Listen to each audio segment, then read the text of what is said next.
The long, dusty roads of Georgia in 1927 seemed worlds away from the looming specter of global war. Yet it was at George C. Marshall's training ground at Fort Benning where the first seeds of a radical transformation in American combat tactics were sown. Over the next 5 years, until 1932, Marshall's reformers dismantled old doctrines of rigid formations and slow, deliberate advance. Instead, they began forging a new ethos: immediacy, initiative, and decentralized decision-making.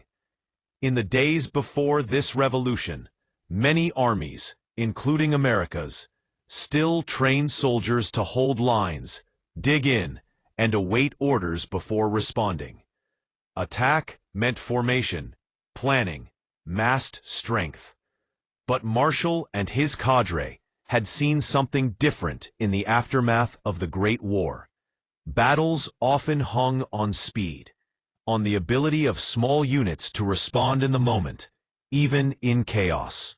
The vision at Fort Benning was bold: train individual soldiers and junior officers to act quickly, fluidly, without waiting for the formal chain of command. They reorganized foot soldier squads, redesigned obstacle crossing drills, rethought weapons ergonomics, and rewrote field orders to emphasize haste over perfection.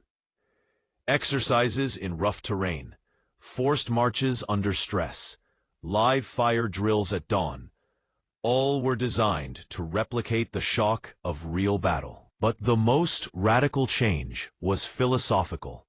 The soldier was no longer a cog in a machine. He was a mini-commander. The sergeant, the platoon leader. Now they were entrusted with decisions: when to return fire, when to flank, when to counterattack. Voice over pause, ambient sound of wind through pines, echo of boots on gravel. Narrator continues. In those pine forests of Georgia, without knowing it, they were preparing the American army for future battlefields far more dangerous, far more fluid than the muddy trenches of 1918. Thus, by 1932, the contours of a new American way of war had begun to emerge. Fast, aggressive, adaptable, decentralized. Soldiers taught to shoot, not just at targets, but at threats, even when those threats moved, even under fire. Print that too. As we move forward to the battlefields of 1939 to 1945, remember this: what you see, the sudden counterattacks, the small units punching through enemy lines, the speed, all began right here in the piney woods around Fort Benning. Print that too. In 1934 and 1938, just over a dozen years after Marshall's reforms began, the American Army took its new doctrine on trial in massive training events known as the Louisiana Maneuvers. Picture hundreds of thousands of troops spread across plains and woodlands, tanks rumbling, infantry patrolling, a rehearsal for a war that no one yet knew was coming.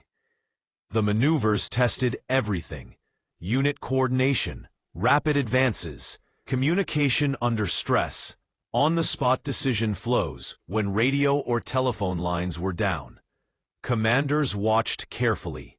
Where in Europe, many armies preached stationary defense, rigid lines, elaborate fortifications, the Americans discovered just how powerful speed and initiative could be. A small force, acting boldly and coordinating in real time, could outflank and confound a larger, slower opponent, even if the larger had superior numbers. When war finally broke out in 1939, it was clear that the Americans were not quite ready. But by 1942, the exponential changes in training, organization, and mindset began to pay off. In the deserts of Tunisia, and the sands of Algeria, theaters of the North African Campaign, American divisions often found themselves ambushed, attacked from the rear, or forced into defense. Conventional wisdom might have called for digging in, fortifying, holding ground at all costs.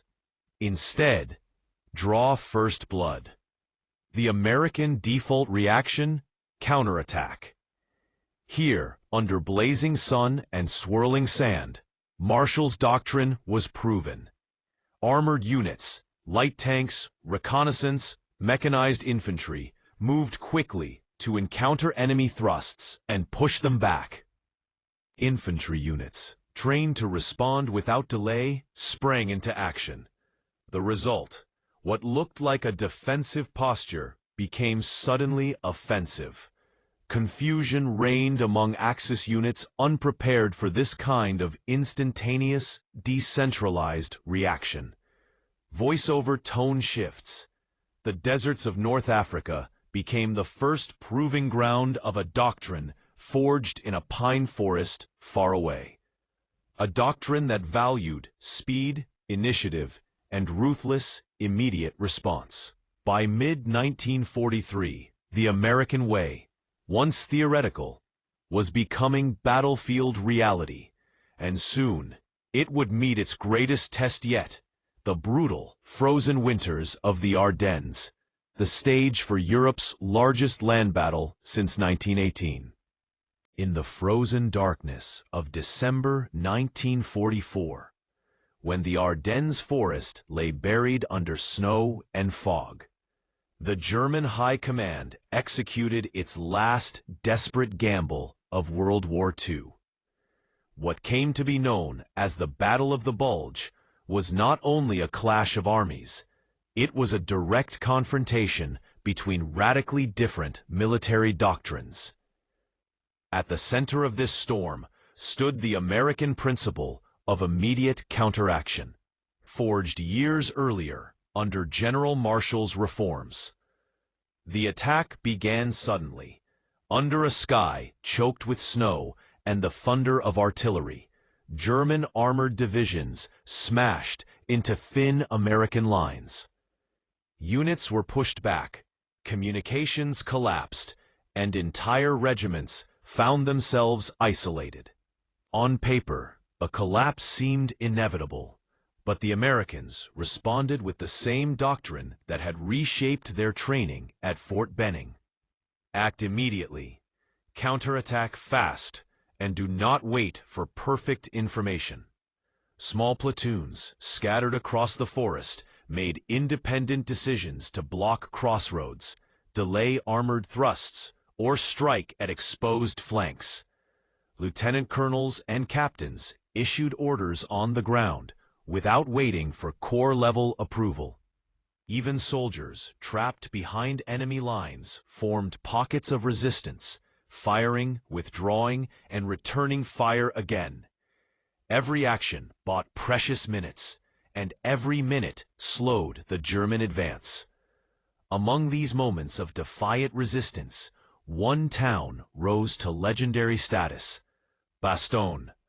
The 101st Airborne Division, short on supplies and cut off from reinforcements, faced an overwhelming enemy tide. The German commander demanded their surrender, expecting logic to triumph over courage. But Brigadier General Anthony McAuliffe answered with the now immortal word, nuts. It was more than defiance, it was doctrine. The Americans had been trained to defend aggressively, to resist not passively, but with fire, movement, and counterpunches. Inside Bastogne's snowy streets, paratroopers dug in, with cold hands and colder breath. Each alley became a defensive trap. Each open field became a kill zone. When German tanks pushed through, bazooka teams darted from behind wrecked cars or frost-covered fences. Machine gunners shifted positions constantly, forcing the Germans to guess where the next burst would come from. It was not static defense, it was offensive defense, a hallmark of Marshall's training philosophy. Then came the moment that turned the battle. Lieutenant Colonel Creighton Abrams, leading elements of the 4th Armored Division, launched a daring advance through blizzards and artillery fire to break the siege. His tanks did not await perfect conditions. They moved fast, exploited every opening, and struck without hesitation, a pure embodiment of American doctrine. When Abrams' lead tank finally rolled into Bastogne on December 26th, the frozen defenders cheered with newfound strength. The Germans, expecting hesitation and defensive delay from the Americans, instead faced a military culture that rewarded initiative at every level. Even when outflanked or cut off, American units acted offensively, buying time, repositioning, counterattacking at crossroads, and bleeding momentum from an enemy relying on shock. The Battle of the Bulge proved beyond doubt that the U.S. Army's unique training model, swift reaction, decentralized command, independent leadership, allowed it to withstand and reverse one of the largest military offensives of the war. In that snowy forest, the American doctrine was tested by fire, and it did not break. Instead, it forged the path to victory. World War II was not simply a conflict of nations. It was a clash of military philosophies shaped by geography, culture, leadership, and technology. The American, British, and Soviet armies entered the war with 3 entirely different doctrinal systems, each with its own strengths and weaknesses. Understanding these differences reveals why the U.S. Army consistently prioritized speed and initiative, while its allies often operated differently. The British doctrine, shaped by decades of empire defense and cautious planning, favored deliberate, well-prepared operations. British commanders emphasized attrition, structured artillery barrages, and minimizing casualties. Their infantry often advanced behind heavy preparatory fire, and defensive strategies focused on holding the line until counterattacks could be organized at brigade or divisional level. This methodical style proved effective in North Africa, where British forces mastered defensive maneuvering against Rommel's Afrika Korps. The Soviet doctrine, forged in the crucible of the Eastern Front, was entirely different. The Red Army relied on mass, overwhelming artillery, deep battle penetration, and rigid command structures. Junior officers rarely acted independently. Orders flowed downward and were executed exactly as written. Soviet counterattacks were vast and coordinated at army level, often involving thousands of tanks and hundreds of thousands of infantry. When the Soviets attacked, they attacked with overwhelming force, not small unit initiative. And then there was the American doctrine, born at Fort Benning and refined in the Louisiana Maneuvers. The U.S. Army encouraged initiative from the bottom up. Platoon leaders could decide when to flank, when to counterattack, or when to fall back. Even sergeants could redirect fire teams without waiting for approval. American training emphasized mobility, combined arms, rapid decision cycles, and adapting on the battlefield. These doctrines collided dramatically in battles such as the Bulge, where American units counterattacked instantly, while British commanders preferred organized, large-scale operations. The British method sometimes appeared slow to American eyes, but it was highly efficient and minimized risk. Meanwhile, the Soviets, advancing from the east, relied on enormous offensive thrusts pulverizing German lines, something neither the Americans nor the British could replicate due to manpower limitations. The uniqueness of the American system lay in its trust in junior leaders, trust in speed, trust in the ability of small units to shape the battlefield. It was this trust, cultivated years earlier, that allowed U.S. forces to respond to crises with remarkable resilience. 3 armies, 3 doctrines, and 3 visions of how war should be fought. From the early days of rearmament in 1939 to the final offensives of 1945, the American Army underwent one of the most dramatic transformations in military history. What began as a small, under-equipped force turned into a global expeditionary army. This transformation was powered not only by industry and manpower, but by doctrine. In 1939, American units still carried the memory of Marshall's reforms, but they needed testing. The Louisiana Maneuvers revealed weaknesses in communication, but strengths in mobility and initiative. The North African Campaign tested the ability of American soldiers to recover quickly from mistakes, something they excelled at thanks to flexible command structures. Sicily and Italy taught them how to coordinate infantry, armor, and air support under fire. By D-Day, the U.S. Army had become a fast-moving, powerfully coordinated machine. Small unit leaders were empowered to exploit openings instantly. Tanks and infantry operated in tight coordination. Artillery support was responsive, mobile, and devastatingly accurate. Logistics kept pace with lightning-fast advances, supplying divisions that sometimes moved 20 to 40 miles per day. Everywhere the Americans went, their doctrine followed. Move fast, attack decisively, react instantly, trust the junior leader. In France, American armored divisions raced through German defenses before they had time to regroup. In Belgium, they counterattacked during the Bulge, while snow still fell on shattered trees. In Germany, they maneuvered across rivers and forests with breathtaking speed, overwhelming defensive lines before they fully formed.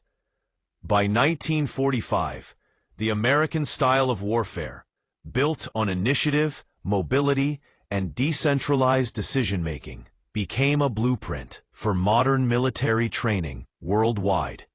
What started at Fort Benning in 1927 ended with victory in Europe, leaving behind a doctrine that continues to shape armies to this day.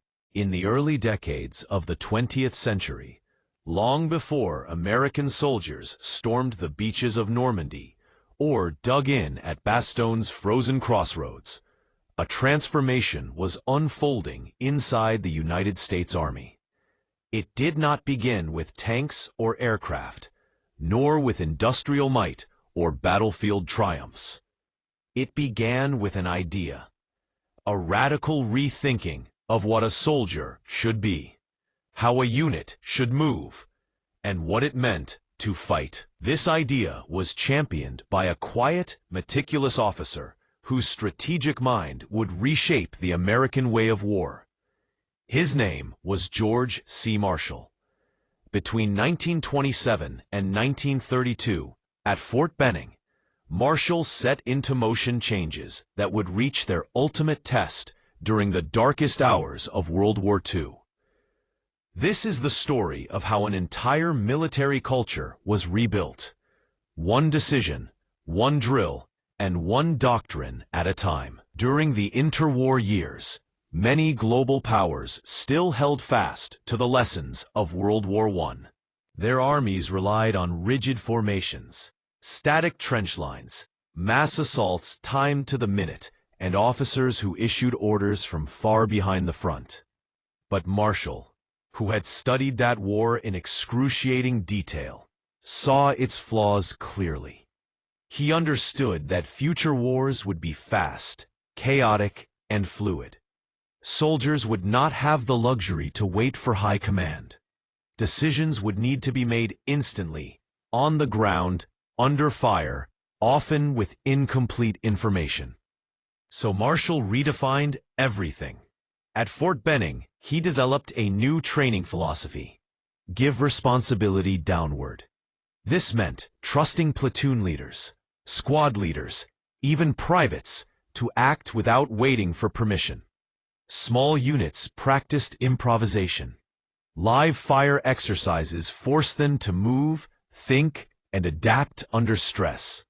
Soldiers learned to fire and maneuver, to counterattack immediately when ambushed, to keep pressure on the enemy even while defending. The idea was simple but revolutionary. The battlefield belongs to those who act fastest. As the 1930s progressed, these ideas spread.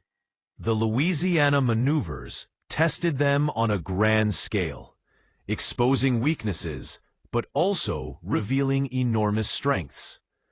American forces learned that initiative, the ability to seize a moment before the opponent reacts, could compensate for lack of experience or even inferior positioning. By the time global war erupted again, the United States had quietly built a force unlike any other. When World War II exploded across Europe and the Pacific, the American soldier carried Marshall's Doctrine into every campaign. In North Africa, Green American troops faced bitter losses, yet their decentralized style allowed them to recover quickly. Units reorganized, counterattacked, and learned lessons rapidly, something centrally controlled armies struggled to do. In Italy, American infantry mastered the art of combined arms. Tanks, artillery, engineers, and foot soldiers moving with synchronized momentum. Officers trusted sergeants, sergeants trusted fire teams, and communication flowed horizontally as well as vertically. By D-Day, the U.S. Army was no longer inexperienced. It was fast, flexible, and fiercely adaptive. On the beaches of Normandy, small unit leadership saved entire sectors. When officers fell, corporals took command. When communications broke, runners and radio men improvised. And when German machine gun nests pinned down landing infantry, teams flanked on their own initiative. This was Marshall's Doctrine made real. Don't wait, act. But the greatest test of all came in December 1944, deep inside the snowbound Ardennes forest. The Battle of the Bulge was a battlefield designed to break armies. Fog shut down Allied aircraft. Roads froze to glass. German armored divisions roared through fog-shrouded pines, catching American forces off guard. Entire units fell back miles in hours. Communication lines shattered. Panic spread across the front. Yet something remarkable happened. Instead of collapsing, American units, scattered, freezing, often leaderless, began to resist. Not with rigid defense, but with aggressive counteractions, exactly as Marshall's Doctrine demanded. Small squads turned crossroads into traps. Artillery officers fired without perfect coordinates. Combat engineers blew bridges, rerouted battalions, and fought as infantry. Wherever German momentum surged, American soldiers instinctively counterattacked to slow it down. And then there was Bastogne, the ultimate symbol of the American fighting spirit. The 101st Airborne Division, low on ammunition, cut off from reinforcements, surrounded by thousands of German troops, held its ground, not because Doctrine told them to stay, but because they were trained to fight while surrounded, to move even when cornered, to push back even when frozen. Brigadier General Anthony McAuliffe's famous reply, "Nuts," was not just bravado. It was the essence of the American Doctrine. We do not surrender, we act. Night assaults, armor pushes, artillery barrages, psychological warfare. The Germans tried everything, yet the Americans responded with flexible defense, shifting fire, counterattacks, and constant pressure. Every soldier became a decision-maker. Every position became a launching point. Then came the thunder of engines breaking the silence. Creighton Abrams and the 4th Armored Division blazing through snow-choked roads to relieve Bastogne. Abrams did not wait for perfect orders. He pushed ahead, improvising under fire, adapting route after route, initiative over hesitation, speed over caution. By the time the Bulge offensive ended, the world had witnessed something new. A modern army, powered not by rigid command, but by the intelligence and initiative of its smallest units. The years from 1939 to 1945 were more than a military journey. They were the fulfillment of Marshall's vision. The American soldier had become the embodiment of a doctrine built on trust, speed, and creative action. A force capable, not only of defeating enemies, but of adapting faster than any opponent on Earth. From Fort Benning's dusty training fields to the frozen forests of the Ardennes. From the deserts of Tunisia to the ruined streets of Bastogne. From D-Day's beaches to the final push into Germany. The American way of war evolved into something entirely new. A doctrine that still shapes modern military training around the world. This is the making of the American soldier. This is the legacy of Marshall's reforms. This is the story of a doctrine that turned chaos into opportunity, and opportunity into victory.